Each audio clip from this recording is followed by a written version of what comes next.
Hey, what's up everyone? Well, might as well do a review for a movie I just saw, Conjuring 2, the sequel to the, in my opinion and most people's opinions, the best R-rated horror film. And does this one hold up just as much as the first one? Bet your ass it does. Yeah. Well, I knew after the pretty much crappy shit disaster that was known as Annabelle. Obviously, that was not directed by the director of the first movie, James Wan, and he's famous for a lot of great horror films, like, of course, first Saw movie, the Insidious movies, and so forth, and the first Conjuring movie, and of course this one. So I knew right off the bat we were in good hands with this film, seeing that he was coming back as a director, and not to mention the same cast members who played Ed and Lorraine Warren. And not to mention, they are shifting from the United States to England based off the alleged poltergeist case known as the Enfield poltergeist. So it sounded like a pretty creepy case, first of all. I watched some of the documentaries about it online, and it sounded like a really great idea. I mean, okay, first of all, it doesn't start out, and yeah, I know there's going to be some spoilers in this, so you may not want to watch this video unless you don't care, or unless you saw the movie, on the other hand.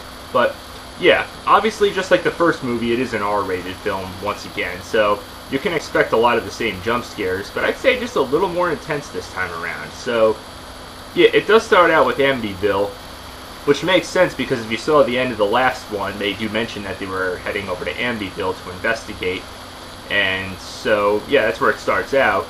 And yeah, it does seem to borrow a little from the first movie, you know, the fact that they talk about something else unrelated to the main case in the film.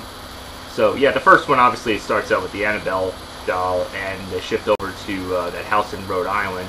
And this film, like I said, it starts out in Amityville, and then of course it shifts over to Enfield, England, which is the main case of this film. And yeah, as I said, it's a really creepy case about demonic possession, and yeah, just watch a documentary about it. I was a little worried hearing that, you know, because a lot of times films based on true stories especially get like Hollywoodized, you know, and they stretch it, like they always usually do, but thankfully this film, I think it stays pretty faithful to the story. I mean, it doesn't get single thing in there. Of course they're going to stretch a few things here and there, but I will say the performances were really well done, especially the one who played the little girl, Janet Hodgson, I think her name is. Yeah, she played the part really good. You know, the possessed child and everything. And yeah, it's pretty obvious we've seen this before. But supposedly, whether it's a hoax or not, that's what a lot of people claimed. Same thing with Amityville, and they claim this is England's Amityville right here. But, you know, hoax or not, it's still going to sell as a movie, and it sure did with this one very well. But yeah, it had plenty of good jump scares, a lot of good performances in this one. My only complaint, if I had any, it's that it's actually a little bit longer than the last one.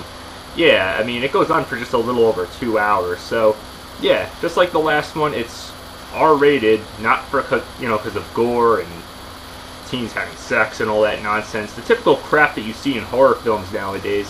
Yeah, this has none of that, and there's maybe just like one curse word, I think, in this film, but mainly, like the first one, it's R-rated for, well, actually being scary. And yeah, the performances were really good, the characters were very well done. Yeah, all the characters were actually based off real-life people. And yeah, as I said, the performances were just very well done. James Wan, I think, did a very good job with this film. I knew we were in good hands with him directing it, and not much more to say. Go and see it, unless you're too scared, which I can understand that, because trust me, it's well worth a good scare. So, well done, James Wan, and all I can say is, go see it. Yep. My final verdict is a rockin' Wii Remote Wii Motion Plus up and plain Wii Remote up. Hope that's not too harsh.